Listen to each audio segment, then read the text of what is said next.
I don't feel that whatever title I chose for this video is too bold. This is a game changer of an article. This reads Destiny 2021 Update, The Road to the Witch Queen. It was written by Joe Blackburn, Assistant Game Director, Destiny 2, and you should take a few minutes to read this. While I could narrate every word for you so you don't have to take off the headphones, I'm going to tell you what, I read this and this improved my mood so much. So if you like Destiny for even some of the reasons that I like Destiny, then this will improve your mood so much. So just take a few minutes to read that and then check back with me in this video. Today I'm just going to give some impressions and some just feedback on this. So for me, this has absolutely changed my motivation levels to play Destiny, a 0 to 100 to say.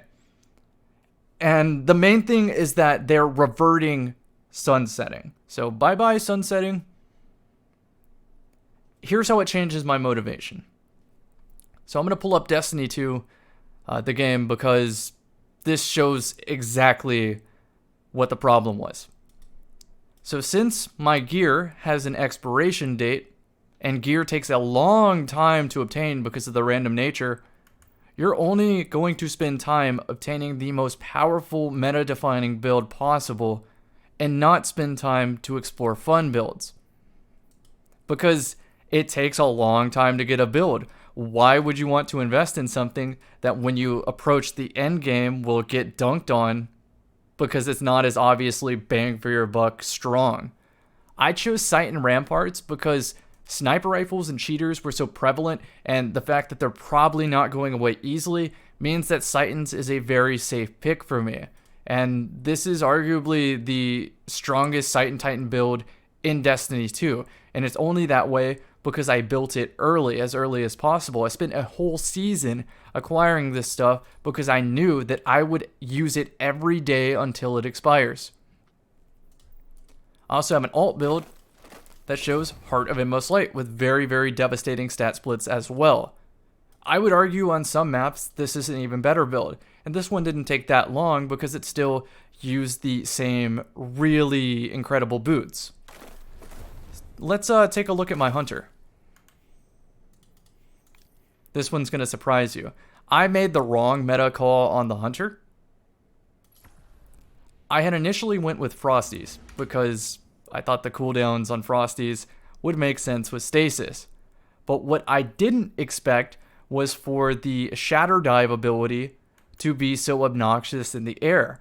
It took away the one negative aspect of Stompies, which is if you have a faster, higher jump, then you're stuck out in the air longer, which means you're a clay pigeon, you're a sitting duck. Shatter Dive takes that away. You can jump in the air and then Shatter Dive down repeatedly.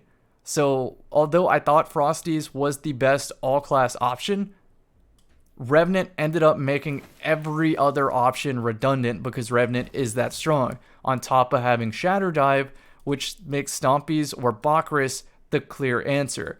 So I tweaked my build. I spent a few weeks on this season trying to obtain armor, and new armor, mind you. I do have some new armor in my vault that can replace this build with very similar stat splits, but for now, this is the best that I own, and I believe it's also 1360, so I get to use this one for a very long time and get as much mileage as I can. My Warlock I chose specifically because I'm a content creator and I'm expected to review weapons and whatnot. I expected Top Tree Dawnblade to remain the strongest, and I'm glad I was right there. But the reason that I went with Starfire Protocol specifically is because consuming my grenade for Heat Rises means that I have in-air accuracy with any exotic weapon that comes out. And today, or yesterday or something like that, there was a new scout rifle, Dead Man's Tail. This has a catalyst that gives you perfect hip fire, but not perfect in-air accuracy. So by combining both perfect hip fire and perfect in-air accuracy, for the low cost of a grenade that you get back for using an Empowering Rift, which synergizes with so many weapons and builds anyway, is not really a high cost. So while this is a content creator build for me, I still think it's plenty competitive, and I easily went flawless with it on confidence cards against cheaters and recov teams, so this can hang. However, the meta of Trials has shifted to where against certain teams, if you're not running Chaos Reach, you do not stand a chance. So I built a Chaos Reach build that potentially has the stat splits that you want. I think I drop one of these and go for Intellect. And there you go. And then I'm going to change that to Arc, and that's going to be a 4, 5, 10, and 10 build, which is the bare minimum, I think, to have this effective with Chaos Reach. So that one didn't take long to build, and it's not a 10 out of 10 setup on the stat splits. It's the bare minimum, but sometimes you do have to adjust with the times. So that's how sunsetting forced me to play it. Forced me to care about my time spent acquiring stuff. I don't care about obtaining a god roll weapon, because if you look at the numbers, it's super. Let's just take a look at the bottom dollar real quick on Light GG. It's going to be a 1 out of 12 times 1 out of 12 just to get the trait perks. So let's look at that. 1 out of 12, 1 out of 12. Sunsetting era me would look at this and say it's not worth my time. Not even a little bit. To get a specific roll. Whereas Destiny 1 me looked at a gun like this. Give me a sec. I hope you like the keyboard ASMR. We'll get a Destiny tracker for this one. So it should show me here. You could get explosive rounds, rangefinder, and I believe rifled barrel on the same hand cannon that was a 150 RPM, and explosive rounds lets you finesse the resilience stat so that when a Titan played meta and ran the highest resilience possible, you still had the same precision ratio, and it killed faster than 140s, and it cleaned up Icebreaker across the map. So this was a mammoth weapon that flew under the radar, and I said I'm going for a 10 out of 10 roll. Perfect roll. Sunsetting era me says nope, not worth it. I'll take the 5 out of 10 roll. And now that sunsetting's off the table, I care about creating perfect builds, fun builds, and meme builds. So that alone has motivated me to interact with all the old content in Destiny now. So I might even go back into Garden of Salvation just to get some niche rolls on a couple weapons if they fit the bill for making a fun or meme build. What else do we got? Hard mode raids. It's like they're addressing difficulty and the fact that that makes the game more fun and makes a lot of the builds matter. So that's cool. With Vault of Glass, we will be getting a master mode. What else do we got here? The power leveling system, the infusion caps and that sort of thing.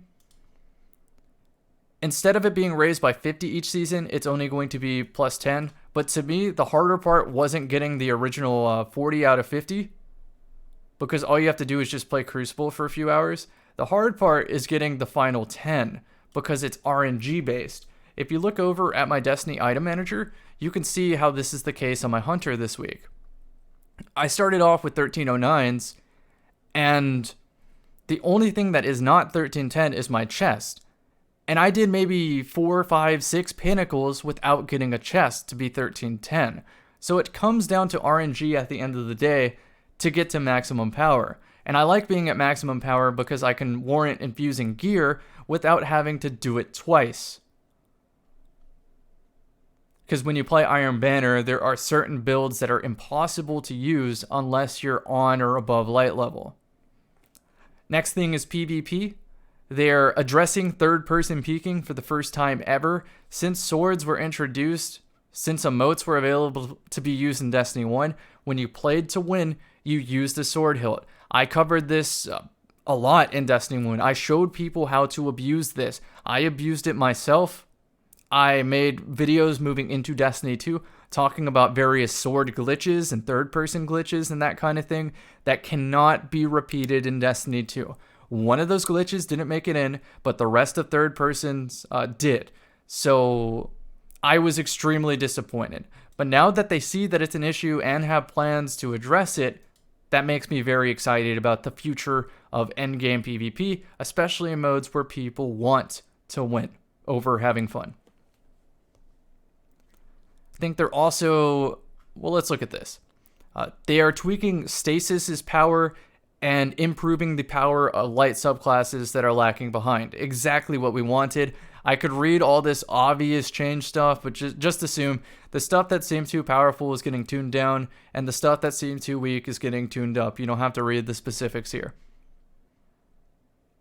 The security team is doubling, so maybe less cheaters in the future.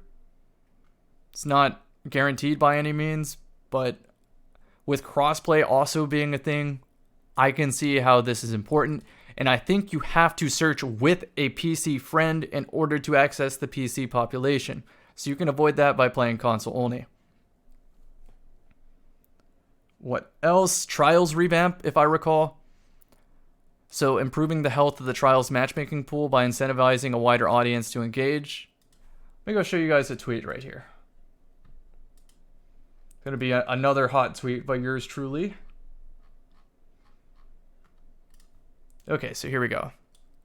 Imagine enduring cheaters, DDoSers, and third person all weekend to finally go flawless and receive a shotgun instead of the adept hand cannon. Enough was enough. I derusted the snipe, grabbed a confidence card, and piped PC trials with extreme prejudice. And I'm not joking about that last part. It was really nice to play a non-objective mode very defensively and have people get mad at it, even though that's the mode that they asked for, and give their thumbs up of approval. Whereas for years I've been saying it needs an objective, it needs a reason for people to move. But then when you play a recov team and they get smacked, they suddenly have a problem with the way Trials is built. Pretty funny if you ask me. But despite going through the confidence card, I only got one hand cannon. And out of all the possible rolls, it's not as bad as bottom dollar, but it's still bad. I have a 9 out of 10 roll. The only thing that could be even slightly improved is having Hammerforge rifling where full bore is, but I'm not going to complain about that too much because it does give me the alternate option of putting a backup mag or something like that on PvE and still maintaining maximum range. So now this is the important tweet here. I still might delete this hand cannon out of spite in protest of the state of Trials and garbage RNG slot machines in a sunsetting world. Well, the garbage RNG slot machines can stay if sunsetting is gone, in my opinion. It still sucks, but it sucks a lot less. Let me continue reading here. I'll champion for changes by purposely using bottom dollar instead of this god roll until low skill or casual players' time is respected in this playlist. And that's the important thing here. Trials is an endgame mode. Yes, it should take effort to be flawless, but what should not happen is casual players should not try their hardest and leave empty-handed. They should be rewarded for trying. They should be able to tangibly work towards a reward. And the same can be said for the high skill players that do go flawless. You should be able to go past flawless, playing past the win card to make your RNG better for these weapons. Because for me, even as a player that can guarantee flawless, struggled this weekend to get hand cannon drops. So yeah, on both ends it needs to change, but especially make it worth a casual's time. And fuck cheaters.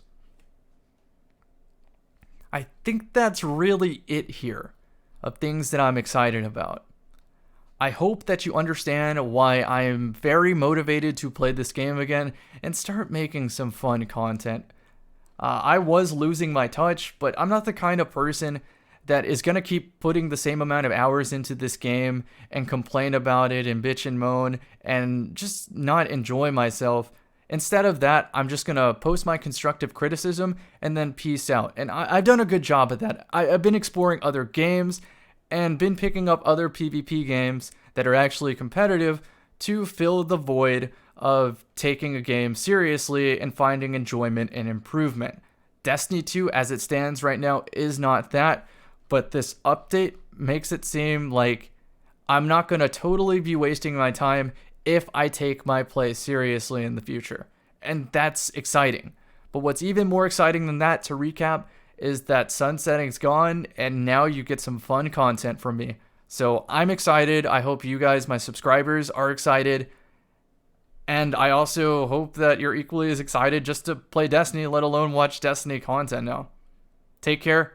Hope you have a great one. I will be on stream, like trying to figure out what I need to delete in my vault. Take care, everyone.